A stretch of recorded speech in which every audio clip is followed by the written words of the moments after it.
particular silat that I train with Victor de Troyes, it's called Sirah or Sirach. Pak Sirach, named after a man born in the 1700s. He was one-armed. He basically had a real bad, short, stubby little arm, had one good fighting arm. This is how he would do brush, grab, strike, which then relates to our dummy. Addie, please. She gives me a punch, bang, it's here, only I'm driving and spearing. It's a one-handed motion. Notice the foot trap. I'm already through this woman. I'd be shearing off and moving into another line here using silat. Wherever she's standing in my space, and I'm taking it back. Slow motion as the punch comes. It's like a brush block from Kempo. It's like a brush grab strike out of your arnis. It's called potong tong in her cutting hands in silat.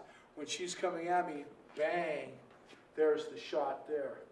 That's what's happening here. A similar type of elbow. I didn't even need this. At that point, I'm stepping out, coming across to here in a calm or a quiet within the form. From this position, let me back up a moment. We went from our silat elbow here. I want to overstate this. I really want to be in my motion here. I can't do that because of the dummy.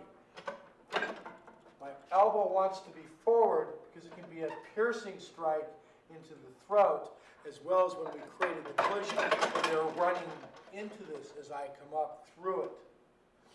However, the dummy doesn't let my arm get over. Rather than moving back here to show the proper position of the elbow, I'd like to state, I'd rather show a closer proximity of where the body position is supposed to be here, because the elbow would then move through the target. Body positioning is more important than any elbow in this sequence.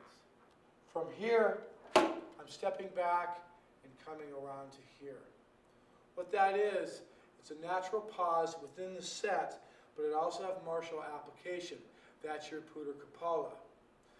Putar kepala is from Indonesia. It means turning the skull, kepala being the skull. Addie, please. Addie gives me a right punch from this line here. If I were to come up to this position, though we had a different sequence in the form, I'm coming up to here, and then there's my putar kepala down to there, that position. How that looks is to here.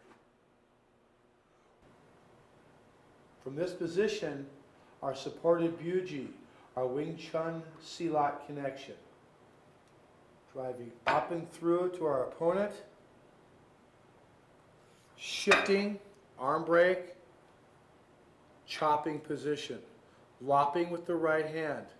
Our left hand coming down on their elbow, creating a collision in a Kempo format. Driving in with a silat elbow, wiping across my face with forward energy. Adjusting back to complete the sequence. Putar kepala with a left hand check back to neutral position. What I'm going to do now is move around the Mook Jong and or my opponent or partner. There's some transitional lines in here that are just that. I will give specific technique, understanding or application, but it's mostly just for footwork and body motion in reference to your opponent moving and or standing still. Let me show you what I mean on that.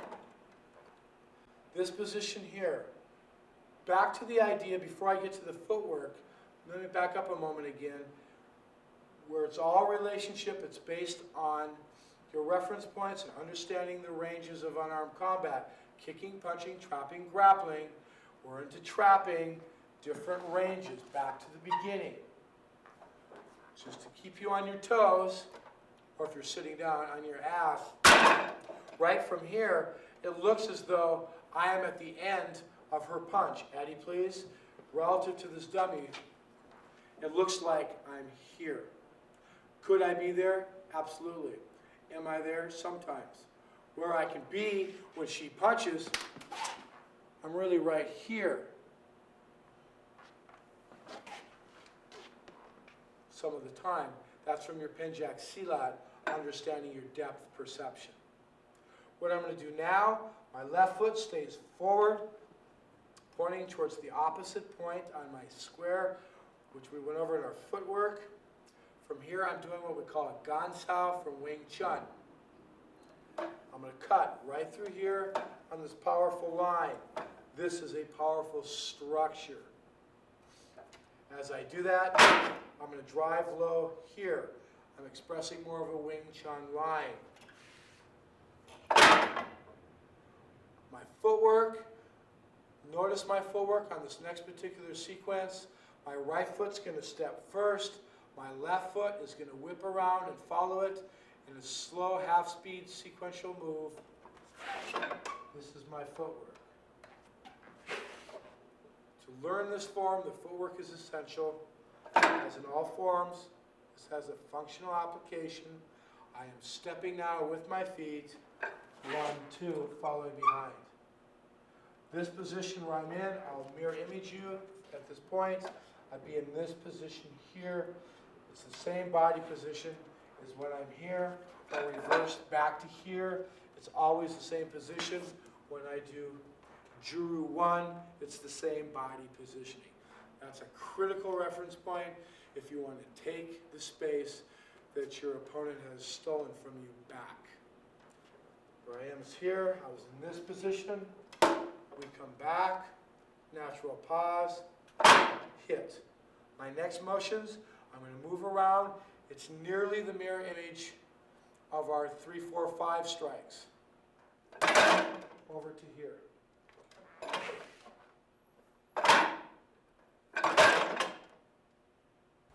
Moving forward, right foot steps as we do our gansao, transitional line. Footwork in process, left, right, left is our hand motion sequence.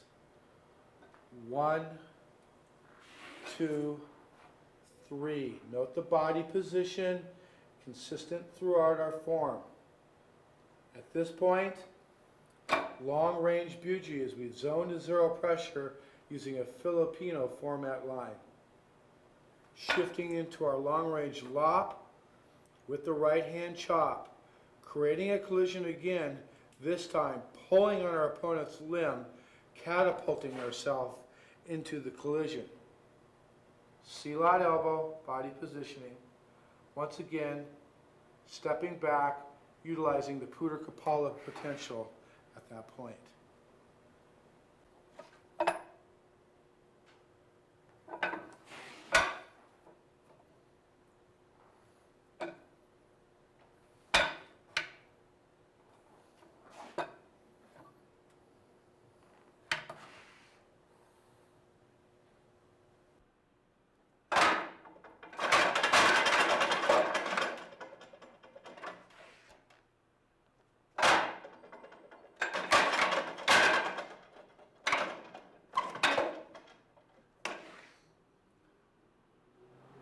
I'm going to give you a little bit of an explanation about that footwork. This is an explanation. It can be used for many different situations. Specifically and literally, this is one. Addie's giving me a grab here with her right hand. So now I've got the dummy here. I'm on her hand here. She gives me a left lower hook, for instance. Bang! I'm driving into her here. I'm going to disrupt her base, bang, and bring her right around to here. Let's do that again, please. So from here, I'm driving, trapping down, clearing, and turning around. From here, we can do whatever from there. What we're doing on the other side is when we're doing our supported buji in tight, going straight through, I'm now taking a different approach to it. Addie, if you'll come over here, please. When she throws me a left punch, I'm zoning off and zoning to zero pressure and moving over here. I cannot support this. This is a longer range motion. Why might I do this? My opponent is bigger, stronger. I just react. I don't have any thought. I've done it. So when she throws me a left punch fairly fast, bang, I'm over here. There's my eye shot. That's what's happening on the dummy. When I'm in this position here, there's my eye shot. This isn't necessarily sequential in terms of a functional line. It is in terms of the form. Remember, again, that's our reference point. What I would be doing differently is I'm going to be standing from a neutral position here. There's my singular reference point as a technique, using more of a Filipino zoning line on a triangular approach off angle here. So to practice this in the dummy, it's a separate drill in and of the set, but again, separate by being here. That certainly can go side to side. How that relates to an opponent, she gives me a right punch, I'm zoning and taking the eyes here. I can come right underneath. If I hit an obstruction here, I'll just come right underneath. She gives me a left punch, I don't care, I'll just come off of it, and I can move around to here. She gives me a right punch, I'm here. Here, left punch, very Wing Chun lines here, where I come up underneath. It makes no difference. How this relates to your Wing Chun line is at the end, when we're doing our Silam Tao, here, coming across and down, down, we can just drive those up into this motion. Addie moves forward. Her right foot is forward, right fist out. Where we heard earlier on the form, and I drive up here. As I mentioned, there's my arm positioning, wrapping around it. What that is a bong sao. But then it's a Buchi line. There it is. So that's what's happening once I'm in this position. There's my shot. Now I turn and chop, just like before from the other side, which is relating back to brush, grab, strike. Left punch, please. Once I'm here, there's my shot. There's my turn, hitting and knocking into her. Now what we did before is we created a collision using the Kempo line of a technique named lever, dropped down here, came in with a silat elbow, using the concept of creating a collision for a higher impact potential. As she punches here, there's my shot, there's my chop.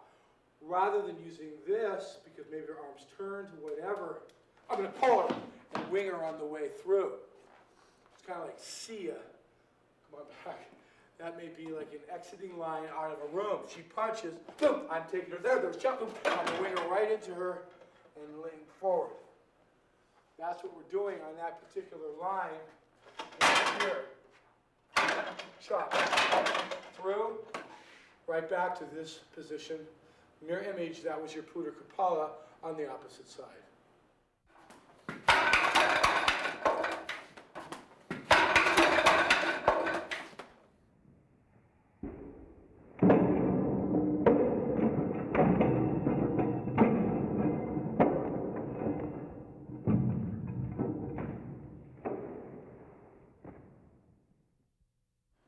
I'm going to show some two-person drills that support the Mook Jong line that we just went through. And we call them our Lop Sao drill. It's a Wing Chun name. Lop means pull, Sao means hand. Now that I'm on the subject of Sao, or like Chi Sao, sticking hands, the translation, just for a little historical reference point here, is in Chinese, Sao means hand, but the hand reference point is from the shoulder down. So it's when we talk about sticking hands, we're talking about sticking arms, but the way it's explained is Chi Sao, sticking hand from the shoulder down. Just, okay, what I'm going to do, it's called a Lop Sao drill. What we're doing is we're creating a spontaneous drill. Our hands hit here. If she gave me a punch, our hands could be hitting here. It's very similar to our line as in your on-guard position from fencing and or your Jeet Kune Do line. Only we are moving into that position here. And then I'm going to be pulling her, disrupting her base. We disrupt our base to give ourselves a little more time, because as you disrupt their base, they have to deal with that mentally and physically. I'm also creating a collision. The creating collisions, disrupting bases, all of these things, taking their space. This is integrated throughout this form. I swing here, I pull, I trap, and I elbow. Very similar to what we're doing on the dummy. We could do literally, a punch please, a literal translation here is what we did on the dummy, but we mix it up a little bit. So this is lop saw 1. Hit, pull, trap, and hit. Of course, from here, again, you can go on to so many different lines. Lop saw 1, Addie, do it to me, please.